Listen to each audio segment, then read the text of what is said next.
ఓడిపోయినా కూడా మాదే గెలుపు అంటోంది పాకిస్తాన్. ఈ యుద్ధంతో Pak army chief Asif Munir hero అయిపోయారు సార్ అక్కడ. వాస్తవానికి ఆసిఫ్ మునీర్ మాట్లాడిన కొన్ని వ్యాఖ్యలే ఈ గందరగోళానికి, యుద్ధానికి కారణం కూడా అది.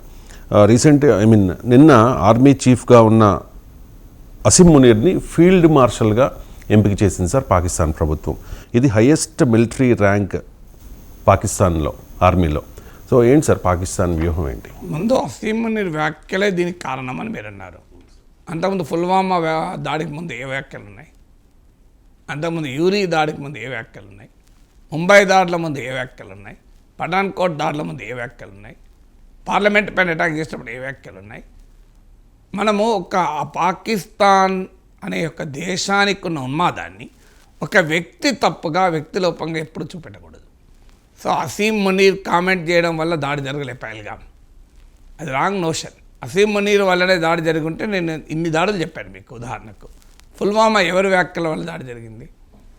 మీకు అక్షర్ధామ్ టెంపుల్ పైన ఎవరి వ్యాఖ్యల వల్ల జరిగింది? ముంబై దాడులు ఇన్ని కదా, ఒక్కటి కాదు కదా, ఇది కొత్త కాదు కదా. ఇన్ని దశాబ్దాలుగా దాడులు జరుగుతుంటే ఒక వ్యక్తి వ్యాఖ్యలతో దాడిని మనం లింక్ చేయడం అనేది గ్రావిటీని తగ్గించడం అవుతుంది.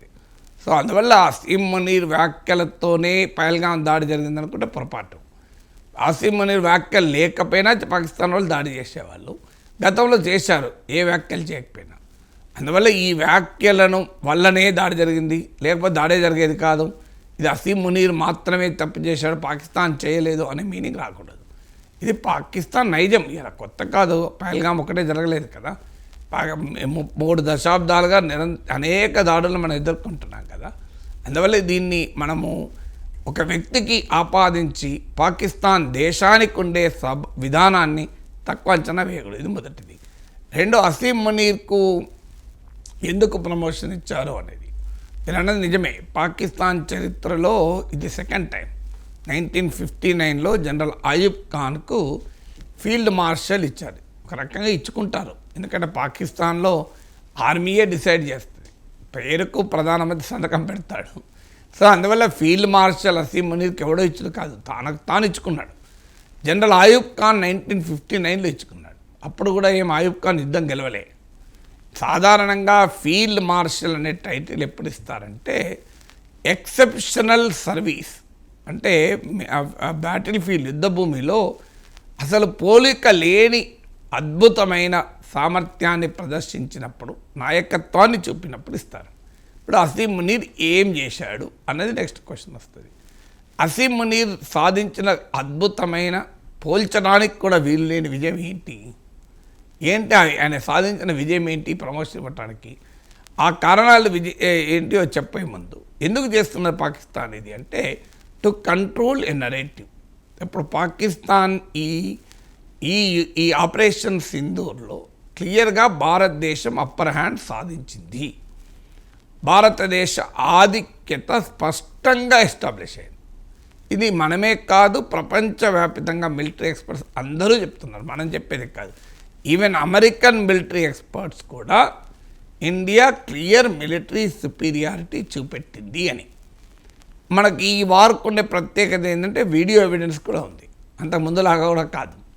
బట్ ఆ వీడియో ఎవిడెన్స్ ఎక్కడ పెట్టినా ప్రపంచవ్యాప్తంగా ఏ మిలిటరీ ఎక్స్పర్ట్ కూడా, నేను దాదాపు డైలీ ఒక 30-40 సోర్సెస్ చదువుతాను, నేషనల్, ఇంటర్నేషనల్.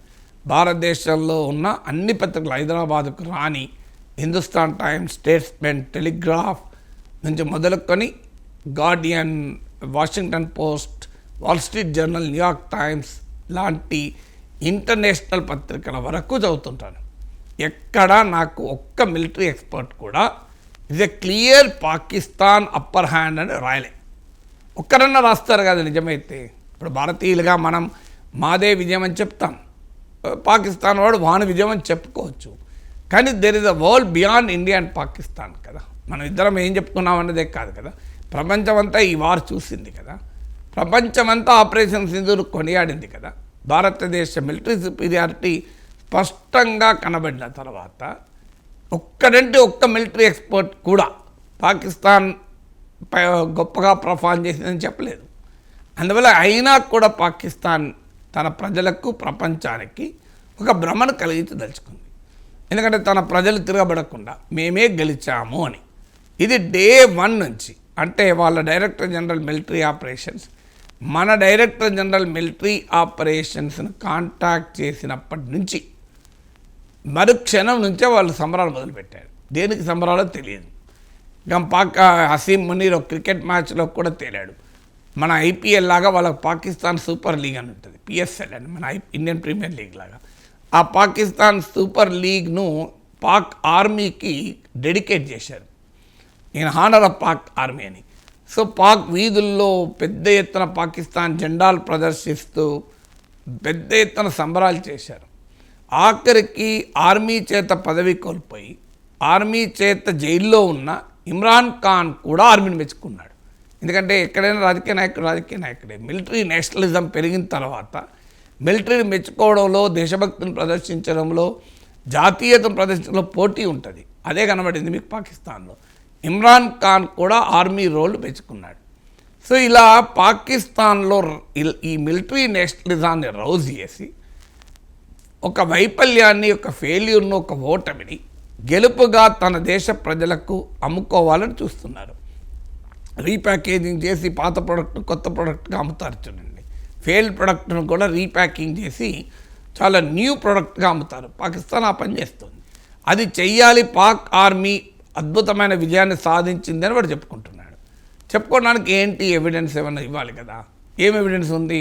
నేను ఇంతకుముందు చెప్పినట్లు వరల్డ్ మీడియాలో ఒక్కడంటే ఒక్క మిలిటరీ ఎక్స్పర్ట్ రాయలేదు, చెప్పరాదు. పోనీ ఏదన్నా వీడియో ఎవిడెన్స్ ఉందా? లేదు.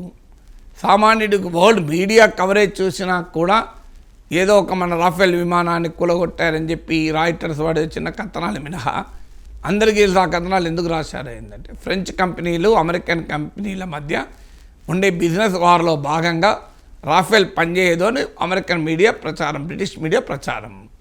సో అందువల్ల ఆ బిజినెస్ వార్ మినహా ఎక్కడైనా యుద్ధ భూమిలో ఏదో ఒక విమానం కూలొచ్చు, విమానం కూలకపోవచ్చు. ఏం రాఫెల్ కూలలేదని నేనేమంటలేదు, కూలితే కూలొచ్చు. కానీ ఓవరాల్గా ఎవరికి డిసిసివ్ ఉంది అది చెప్పదలుచు. అది క్లియర్గా పాకిస్తాన్ దగ్గర ఎవిడెన్స్ లేదు. మరి ఏం చేయాలి? మేమే గెలిచాము అని చెప్పుకుంటున్న పాకిస్తాన్కు తామే గెలిచినట్టుగా చూపెట్టుకోవడానికి ఏమీ లేదు కనుక హసీం మునీర్కు ఫీల్డ్ మార్షల్ ఇవ్వడం ద్వారా చూడు మేము గెలిచాము అని చెప్పుకోదలుచుకున్నారు. అందువల్ల పాకిస్తాన్ నరేటివ్ను స్ట్రెంగ్తన్ చేసుకోవడానికి, లేని విజయాన్ని ఉన్నట్టుగా చూపడానికి హసీం మునీర్కు ఫీల్డ్ మార్షల్ ఇచ్చారు. ఒకటి. 2, హసీం మునీర్ ఎందుకు? తాను ఇతర జనరల్స్ కన్నా డిఫరెంటు అని. ఇక హసీం మునీర్ ఏం సాధించాడు అది కూడా చూద్దాం. పాకిస్తాన్ చరిత్రలో మరోసారి అది బాలాకోట్ స్ట్రైక్స్ తర్వాత డీప్ ఇన్సైడ్ పాకిస్తాన్పై ఇండియా అటాక్ చేసింది. పాకిస్తాన్ ఏమీ చేయలేకపోయింది. చైనీస్ ఎయిర్ డిఫెన్స్ కంప్లీట్గా ఫెయిల్ అయింది.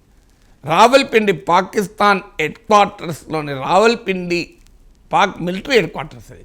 దాని సమీపంలో ఉన్న నూర్ఖాన్ బేస్ని కూడా ధ్వంసం చేశాం. 9 చోట్ల టెర్రరిస్ట్ ఇన్ఫ్రాస్ట్రక్చర్ ధ్వంసం చేశాం. బహవల్పూర్ నుంచి ముషీరాబాద్ వరకు, మీకు ముజఫరాబాద్ వరకు నియర్లీ 970 కిలోమీటర్ దూరం, అంత విస్తీర్ణంలో 9 టెర్రరిస్ట్ బేసెస్ కొట్టాం. ఆఖరికి లష్కర్ ఈ తోయిబా హెడ్ క్వార్టర్స్ అయిన మురీద్కే, జైషీ మహమ్మద్ హెడ్ క్వార్టర్స్ అయిన బహవల్పూర్ను కూడా కొట్టాం. వారు ఎంతగానో జాతీయ నాయకుడిగా భావించే మసూద్ అజర్ అనే తీవ్రవాది ఫ్యామిలీలో 10 మంది చనిపోయారు. అబ్దుల్ రహూఫ్ లాంటి కీలక నిందితులు చనిపోయారు. సో పాకిస్తాన్ న్యూక్లియర్ ఫెసిలిటీస్ని కూడా భారతదేశం టార్గెట్ చేయగలదు అని డెమాన్స్ట్రేట్ చేసినట్టుగా వార్తలు వస్తున్నాయి. అలాంటి అంశం ఎవరు కూడా కన్ఫర్మ్ చేయరు. కానీ బట్ మనకు అందరికీ తెలుసు కిరాణా పైన దాడి జరిగిందా, ఈ చర్చ అంతా జరిగింది. పాకిస్తాన్ న్యూక్లియర్ ఇన్స్టలేషన్స్ ఉన్న సర్గోదా ఎయిర్ బేస్ మాత్రం భారతదేశం ధ్వంసం చేసింది.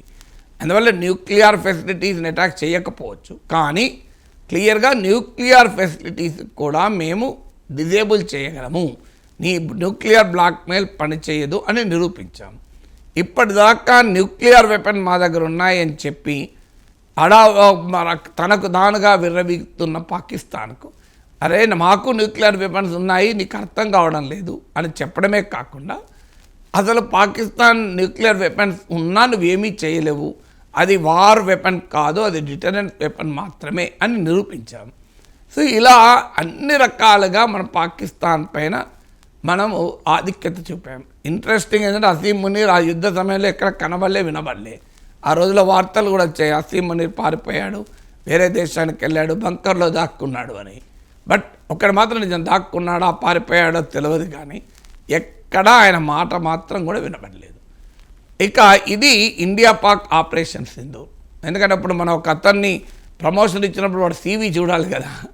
ఇంకా వేరే పోనీ ఇంటర్నల్ సెక్యూరిటీ, పాకిస్తాన్ దేశ అంతర్గత భద్రతనైనా కాపాడడం Munir. Last year 700 terrorist attacks జరిగినాయి. 700 దాడులు జరిగితే 350 మంది సివిలియన్ చనిపోయారు. 500 మంది సివిలియన్ చనిపోయారు, 350 మంది సెక్యూరిటీ పర్సన్ చనిపోయారు. నియర్లీ 700 చిన్నవి పెద్ద కలిపి అటాక్ జరిగినాయి. అంటే పాకిస్తాన్ తీవ్రవాద దాడులు మనకన్నా ఎక్కువ జరుగుతున్నాయి పాకిస్తాన్లో. అది చూపెట్టే కదా పాకిస్తాన్ నేను కూడా విక్టిమ్ ఆఫ్ టెర్రరిజం అంటున్నారు. కానీ విక్టిమ్ ఆఫ్ టెర్రరిజం కాదు, వాడు సృష్టించిన భస్మాసురుడు వాడి మీద పడుతున్నాడు, వాడు సృష్టించిన రావణ కాస్టులో వాడే కాలిపోతున్నాడు. సో దేశ అంతర్గత భద్రతను కాపాడడంలో పాకిస్తాన్ ఆర్మీ ఘోరంగా ఫెయిల్ అయింది. తర్వాత మీకు ఎన్నడూ లేని రీతిలో బెలూచిస్తాన్ లిబరేషన్ ఆర్మీ స్వాతంత్రాన్ని ప్రకటించుకుంది. ఇదే అసీం మునీర్ వాళ్ళని తీవ్రవాదులు వాళ్ళ అంతం చేస్తానన్నాడు. మన దేశం మీద ఎట్లా మాట్లాడాడు, బెలూచిస్తాన్పై కూడా అసీం మునీర్ అంతే దుర్మార్గంగా మాట్లాడాడు అసలు. కానీ బెలూచిస్తాన్ లిబరేషన్ ఆర్మీ క్వెటా నగరాన్ని లిబరేట్ చేస్తున్నట్టు ప్రకటించుకుంది. అసీం మునీర్ నాయకత్వంలో ఉండగానే జాఫర్ ఎక్స్ప్రెస్ అనే ట్రైన్ని హైజాక్ చేసి 400-500 మంది వందలాది మందిని బందీలుగా తీసుకుంది. టెహరీకి తాలిబాన్ అసలు Khyber Pakhtunkhwa, north west frontier ఈ ప్రాంతాల్లో అసలు స్వయం పాలిత ప్రాంతాలుగా ప్రకటించుకుంటోంది. తాము సృష్టించిన తాలిబానే పాకిస్తాన్ పైన తిరగబడుతోంది. పాకిస్తాన్ ఎయిర్ డిఫెన్స్ కంప్లీట్గా ఫెయిల్ అయింది.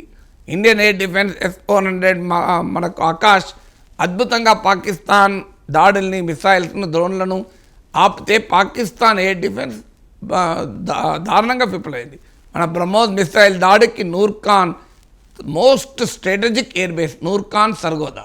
ఎందుకంటే నూర్ఖాన్ ఎయిర్ బేస్ ఎందుకు స్ట్రాటజిక్ అంటే పాకిస్తాన్ ఆర్మీ హెడ్ క్వార్టర్స్కు సంబంధించిన నూర్ఖాన్. ఇప్పుడు జనరల్ అసీం మునీర్ దిగే ఎయిర్ బేస్ అది, పాక్ ఆర్మీ జనరల్ దిగే ఎయిర్ బేస్ అంటే దాని ప్రాధాన్యత ఏందో మీరు అర్థం చేసుకోండి. సర్గోదా ఎయిర్ బేస్ అది దాని రన్వేని కూడా నాశనం చేశాం. అది పాకిస్తాన్ న్యూక్లియర్ ఇన్స్టలేషన్స్ ఉన్న ప్రాంతం. సో అంత సర్గోదా అండ్ నూర్ఖాన్ ఎయిర్ బేస్ని కూడా ధ్వంసం చేశాము. సో అందువల్ల ఇవన్నీ ఏది పాకిస్తాన్ ఆపలేకపోయింది, సెల్ఫ్ డిఫెన్స్ చేసుకోలేకపోయింది. ఏం చేసింది, మ్యాక్సిమం LOC దగ్గర గ్రామాల మీద పడి పౌరుల్ని అటాక్ చేసి ఆ పౌరుల రక్త తర్పణంతో ఒక పైశాచిక ఆనందాన్ని పొందాడు అసీం మునీర్. మరి ఇప్పుడు అసీం మునీర్ ఏం సాధించాడు, ఇన్ని ఉదాహరణలు చెప్పాను. Not a single achievement to his credit. అసలు పాక్ ఆర్మీలోనే తీవ్ర విభేదాలు ఉన్నాయి. సో పాక్ ఒక దశలో అయితే అసీం మునీర్ పైన తిరుగుబాటు కూడా జరగబోతోంది. నేను ఆ రోజు చెప్పాను, పాకిస్తాన్ చరిత్రలో ఆర్మీ పైన కూ లేదు, ఆర్మీ రాజకీయ నాయకత్వం పైన కూ చేసింది. కానీ ఇప్పుడు అసీం మునీర్ను ఫీల్డ్ మార్షల్ చేయడం ద్వారా షబాజ్ షరీఫ్ ప్రభుత్వం తనకు తానే ప్రమాదాన్ని కొని తెచ్చుకున్నారు. రేపో మాపో అసీం మునీర్ నాయకత్వంలో మిలిటరీ కూ జరిగి ఆ ఉన్న సివిలియన్ గవర్నమెంట్ కూడా ఎత్తేస్తారు. అసలు పాకిస్తాన్ చరిత్రలో రాజకీయ నాయకత్వాన్ని ద్వేషిస్తారు, వ్యతిరేకిస్తారు ప్రజలు. కానీ ప్రజల్లో పాక్ ఆర్మీ పట్ల చాలా విశ్వాసం. అలాంటి ఆర్మీ పైన చరిత్రలో మొదటిసారిగా ఇమ్రాన్ ఖాన్ మద్దతుదారులు ఆర్మీ కార్యాలయాల మీద కూడా వెళ్ళి నిరసన తెలిపారు. అసలు ఎక్కడ మన ప్రపంచంలో జరగదు. ఇప్పుడు మన దేశంలో ప్రభుత్వ కార్యాలయాల ముందు ధర్నాలు జరుగుతాయి, ప్రభుత్వ కార్యాలయాల్లోకి దూసుకెళ్తారు. కానీ ఎక్కడన్నా ఆర్మీ హెడ్ క్వార్టర్స్ మీద దూసుకెళ్ళిన ఉదాహరణ ఉందా?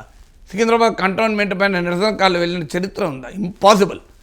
ఎక్కడా సివిల్. ఈవెన్ అమెరికాలో ట్రంప్ తన మద్దతుదారులను 2020 ఫస్ట్ టైం ఓడిపోయాక తన మద్దతుదారులను అమెరికన్ పార్లమెంట్ బిల్డింగ్ మీదకి పంపించాడు. కానీ పాకిస్తాన్ ఆర్మీ బేస్ మీదకి పంపలే, అమెరికా ఆర్మీ బేస్ మీద ట్రంప్ పంపలే. సో ఎక్కడైనా ఆర్మీ కార్యాలయాలపైన అటాక్ ఉండదు. ఒక పాకిస్తాన్లోనే జరిగింది అసీం మునీర్ నాయకత్వంలో. ఇమ్రాన్ ఖాన్ మద్దతుదారులు ఆర్మీ కంటోన్మెంట్లపై కూడా వెళ్ళి నిరసన తెలిపారు. ఇన్ని అపజయాలు మూటగట్టుకున్న అసీం మునీర్కి ఫీల్డ్ మార్షల్ ఇచ్చారంటే దాన్ని ఫీల్డ్ మార్షల్ అందామా ఫీల్డ్ మార్షల్ అందామా ఆలోచించండి.